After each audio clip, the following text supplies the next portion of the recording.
This story kicks off on Beerus's planet in Universe 7. Goku is still going at it, sparring with Whis, totally focused on nailing down Ultra Instinct.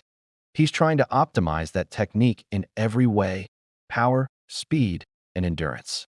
Goku's even more pumped because he heard about someone who's mastered Ultra Instinct way beyond Whis' level. I mean, Goku still hasn't landed a single direct hit on Whis since training started years ago. But even though Goku can't touch Whis and can't even imagine how strong the guy is, there's someone out there in the universes who's way stronger than Whis and has you. Down to an insane degree. The Grand Priest, Daishinkan. Right now, the Grand Priest is the reason Goku is hyped up to train nonstop. It's not all about Kakarot though. Vegeta is training too, but not with Whis, and he's definitely not alone.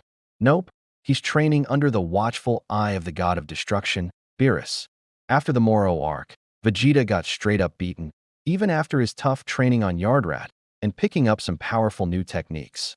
Despite all the effort and everything the prince accomplished, he couldn't get past Kakarot, who just crushed Moro once he mastered the Ultra Instinct transformation.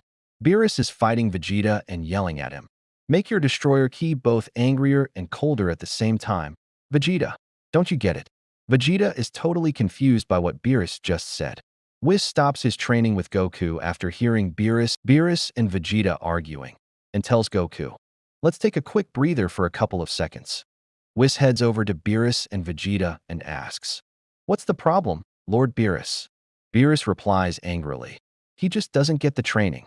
This is why I hate being anyone's coach." Whis smiles and says, "Well, your explanation of how destruction ki, Hakai ki, works is kinda hard to use as a reference though. It's your personal perspective.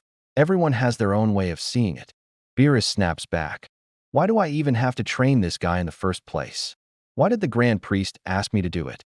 Whis gives a mischievous smirk and says, "Actually, I'm the one who asked him. Vegeta is the perfect fit to be the next god of destruction. I'm certain he'll make Universe 7 way better than it is now. Plus, I'll get to stay on Earth permanently and just eat all that delicious food." Prince Vegeta isn't against the idea of becoming a god of destruction now, unlike the first time Whis brought it up when he was 100% against it. But he asks, "Why me, and not Kakarot?" Whis smiles and says, "Goku has his own way of getting stronger. He focuses on martial arts. That's why Ultra Instinct came pretty easily to him. But you, Vegeta, have a different focus. You rely completely on boosting your ki power. Even against Moro, when Goku was trying to master Ultra Instinct, you chose something different. You chose training a technique that made your strength and ki even more potent. That's the path a god of destruction follows when training. Besides, do you remember your fight with the Destroyer in training from Universe 11 back in the Tournament of Power? I'm talking about Topo." Vegeta, "Yeah." Whis says, "He had the destruction ki you're seeking right now, but you somehow managed to destroy and erase his ki at one point, even though you only had God ki. Vegeta, you've got the soul of a destroyer inside you." Whis then turns around and tells Goku, "We need to finish our session. Break time is over." Goku walks up to Whis and asks, "Do you really think Vegeta can pull it off?" Whis replies confidently with a smile, "Absolutely. He can do it quickly, and he's going to shock Lord Beerus." Kakarot and Vegeta keep training on Beerus's planet.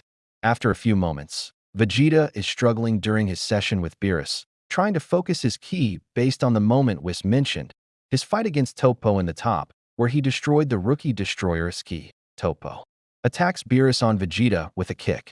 Vegeta dodges low and delivers a sudden, direct punch towards Beerus. Beerus uses his destruction ki, Hakai ki, on his arm to stop the incoming punch from Vegeta. Then, a huge explosion erupts as Beerus and Vegeta's bodies, or ki, collide.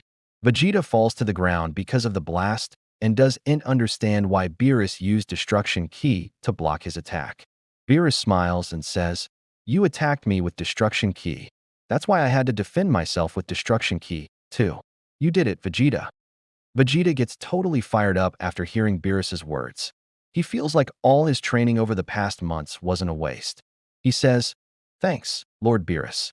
Now I understand what it feels like to use destruction ki. I think I can master it fast." The two of them start getting back to training, but then the Oracle Fish comes swimming towards Vegeta, Beerus, Goku, she said. I had a dream about a super powerful figure. They're going to cause a catastrophe in Universe 7. Beerus asks who this person is. The fish replies, it's Frisia.